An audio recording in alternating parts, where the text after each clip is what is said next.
जय हिंद, वंदे मातरम। स्वागत है आप सभी का आपके अपने यूट्यूब चैनल GK GS के भंडारा पर। प्यारे दोस्तों, आज के इस वीडियो में मैं आप सभी लोगों के लिए RRB NTPC में पूछे जाने वाले GK GS के अति महत्वपूर्ण 40 प्रश्नों का एक और प्रैक्टिस सेट लेकर के आ चुका हूं।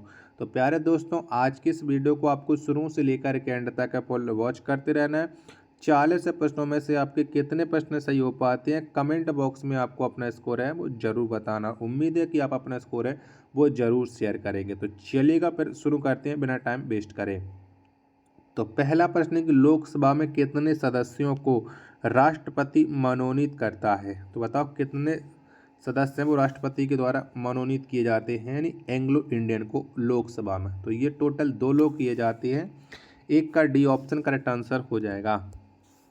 दूसरे नंबर का प्रश्न कि संसद के संयुक्त अधिवेशन को कौन बुलाता है। तो बताओ कौन बुलाता है। तो संसद के संयुक्त अधिवेशन को सिर्फ और सिर्फ राष्ट्रपति बुलाता है। 2 का डी ऑप्शन राइट आंसर हो जाएगा। प्रश्न संख्या 3 आ जाता है कि प्रश्नकाल की समय सीमा क्या होती है। तो बताओ क्या होती है। तो प्रश्नकाल की जो समय सीमा होती है वो होती है 1 घंटा, यानी 3 का ए ऑप्शन राइट आंसर हो जाएगा। प्रश्न संख्या 4 आ जाता है आपके सामने, कौन एक स्थायी सदन है। बताओ कौन है एक स्थायी सदन। प्रश्न संख्या 4 का राइट आंसर क्या हो जाएगा। तो राज्यसभा या एक स्थायी सदन है। 4 का बी ऑप्शन राइट आंसर हो जाएगा। 5वें नंबर का प्रश्न आ जाता है कि संसद के लिए राष्ट्रपति का अभिभाषण कौन तैयार करता है। तो बताओ कौन तैयार करता है। तो संसद के लिए जो राष्ट्रपति का अभिभाषण तैयार करता है वो केंद्रीय मंत्रिमंडल तैयार करता है। 5 का बी ऑप्शन करेक्ट आंसर हो जाएगा। 6वें नंबर का प्रश्न आ जाता है कि संसद की संयुक्त अधिवेशन की अध्यक्षता कौन करता है। तो बताओ कौन करता है। तो संसद की संयुक्त अधिवेशन की जो अध्यक्षता करता है वो करता है लोकसभा अध्यक्ष। 6 का सी ऑप्शन राइट आंसर हो जाएगा। 7वें नंबर का प्रश्न आ जाएगा, अनुच्छेद 32 के तहत 32 के आधार पर सर्वोच्च न्यायालय कितने प्रकार की रिट जारी करता है। तो बताओ कितने प्रकार के रिट जारी करता है। तो अनुच्छेद 32 के तहत सर्वोच्च न्यायालय है ये 5 प्रकार की रिट जारी करता है। 7वें प्रश्न का बी ऑप्शन करेक्ट आंसर हो जाएगा। 8वें नंबर का प्रश्न आ जाता है कि बंदी को 24 घंटे के अंदर सशरीर न्यायालय में पेश करना समादेश कहलाता है। तो बताओ ये क्या कहलाता है।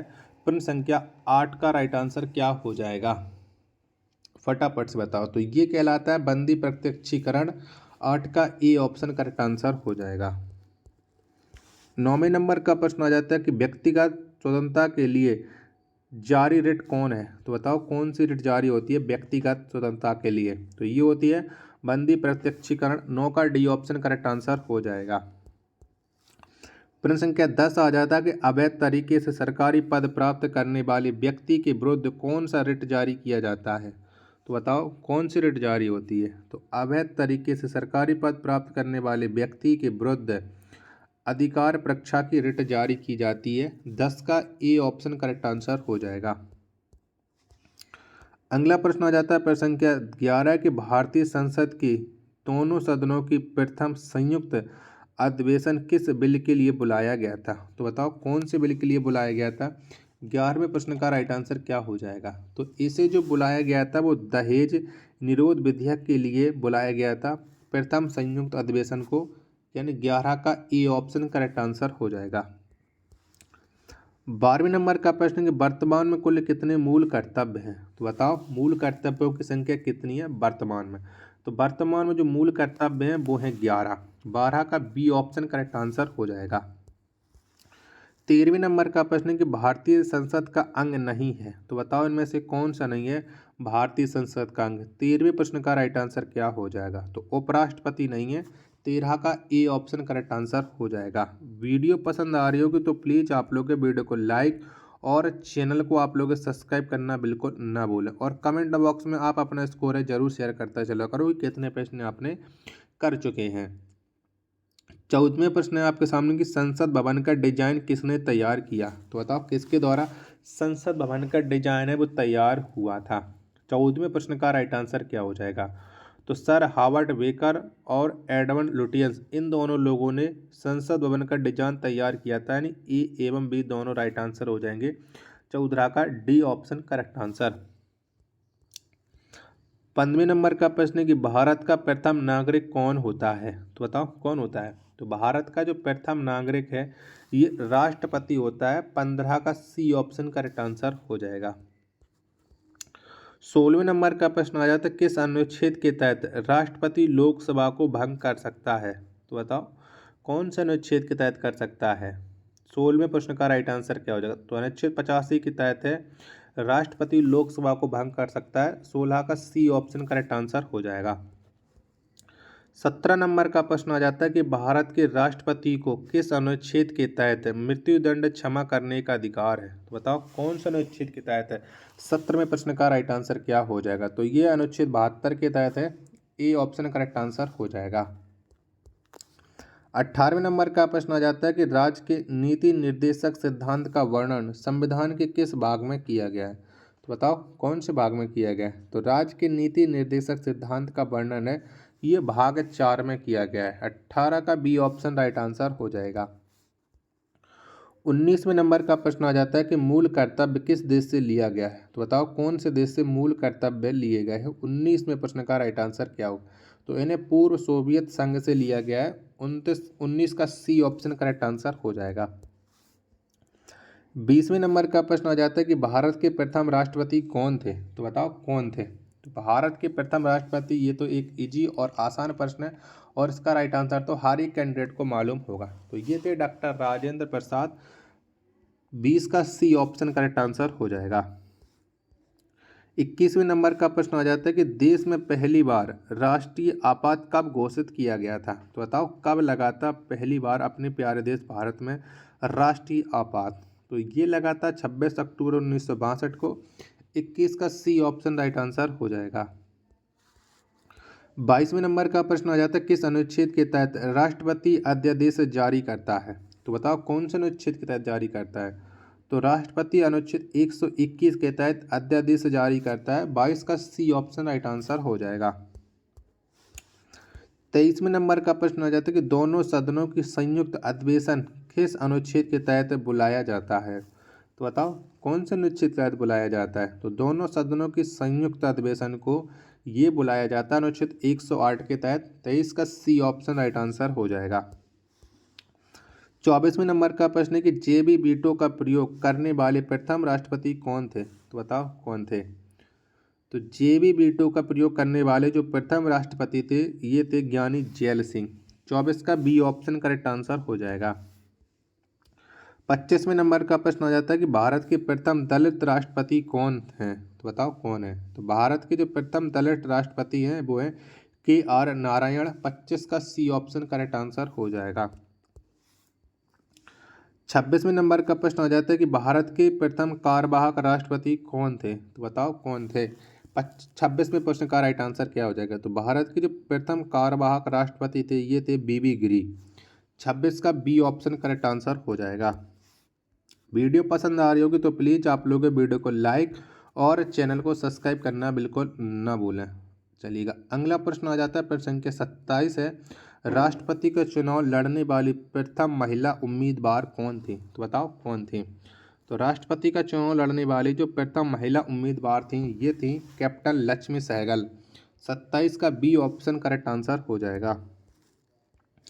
28वें नंबर का प्रश्न आ जाता है कि राष्ट्रपति का मासिक वेतन कितना है। तो बताओ कितना है। तो राष्ट्रपति का जो मासिक वेतन है ये 5 लाख है। 28 का बी ऑप्शन करेक्ट आंसर हो जाएगा। 29वें नंबर का प्रश्न आ जाता है कि अभी तक भारत में कितनी बार राष्ट्रीय वित्तीय आपात लागू किया जा चुका है। तो बताओ कितनी बार हुआ है। तो अभी तक भारत में जो राष्ट्रीय वित्तीय आपात लागू हुआ है वो एक भी बार नहीं हुआ है। 29 का डी ऑप्शन करेक्ट आंसर हो जाएगा। चलिएगा, प्रश्न संख्या 30 आ जाता है कि संसद का सदस्य नहीं होने पर कोई नागरिक कितने समय तक मंत्री के पद पर रह सकता है। तो बताओ कितने समय तक के लिए रह सकता है। तो ये केवल 6 महीने के लिए रह सकता है। 30 का सी ऑप्शन राइट आंसर हो जाएगा। 31वें नंबर का प्रश्न आ जाता है कि देश की प्रथम महिला राष्ट्रपति। तो बताओ कौन थी देश की प्रथम महिला राष्ट्रपति। 31वें प्रश्न का राइट आंसर क्या हो जाएगा। तो ये थी प्रतिभा पाटिल। 31 का बी ऑप्शन करेक्ट आंसर हो जाएगा। 32वें नंबर का प्रश्न आ जाता है कि राष्ट्रपति पर महाभियोग किस अनुच्छेद के तहत लगाया जाता है। तो बताओ कौन से अनुच्छेद के तहत लगाते हैं राष्ट्रपति पर महाभियोग। 32वें प्रश्न का राइट आंसर क्या हो जाएगा। तो ये लगाया जाता है अनुच्छेद 61 के तहत। 31 का सी ऑप्शन करेक्ट आंसर हो जाएगा।